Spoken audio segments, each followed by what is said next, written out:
In the frozen lands of the north, where the winds sing through mountains and fire meets ice, the Norse gods ruled from the mighty halls of Asgard. Among them were Odin, the Allfather, Thor, the god of thunder, and Loki, the cunning trickster.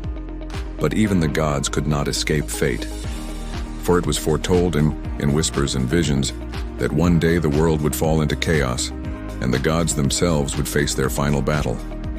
This day was called Ragnarok, the fate of the gods. It began with the long winter, Fimbulwinter, a storm of endless snow and freezing winds that would last for 3 years without a summer. Humanity would turn against itself. Brothers would fight brothers. The bonds of love and kinship would break. From deep within the mountains, the wolves Skull and Hati would finally catch their prey, one devouring the sun, the other the moon, and darkness would cover the world. Then the great Midgard serpent Jörmungandr would stir in the oceans, its movements shaking the earth and causing floods. The giants of fire would march from Muspelheim, led by Surt, whose flaming sword burned brighter than the sun. The gods knew their time had come. Odin, the wise Allfather, gathered his warriors, the Einherjar from Valhalla, heroes who had died bravely in battle, to stand with him one last time. From the roots of the world tree Yggdrasil, the horn of Heimdall sounded, Gjallarhorn, its echo reaching across all realms. The gods rode forth to meet their fate. Odin faced the monstrous wolf Fenrir, Loki's own son who had broken free from his chains. Fenrir's jaws were so wide that his lower jaw scraped the earth and his upper jaw touched the sky.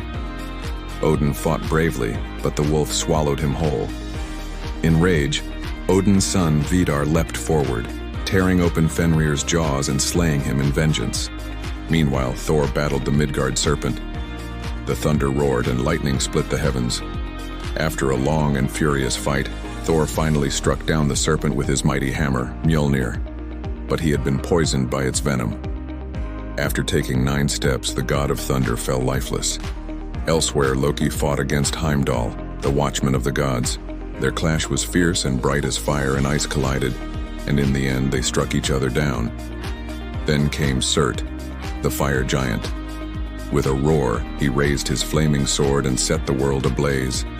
Mountains melted, oceans boiled, and the sky itself burned. The world tree Yggdrasil trembled, and all life, gods, giants, men, perished in the fire.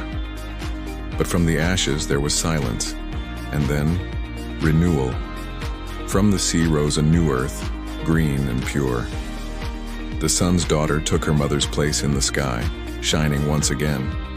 2 humans, Leif and Lifthrasir, who had hidden in the forest during the flames, stepped into the light. They would repopulate the world. And among the surviving gods, Baldur, the Shining One once slain by Loki's deceit, returned from the underworld to lead the new age of peace. Thus the cycle began anew, for in Norse belief, even destruction is only a part of creation. Thank you so much for joining me on this mythological journey today. If you enjoyed this story and want to explore more legends from around the world, make sure to hit that like button and subscribe to the channel. It really helps us out. Stay curious, and we'll see you in the next video.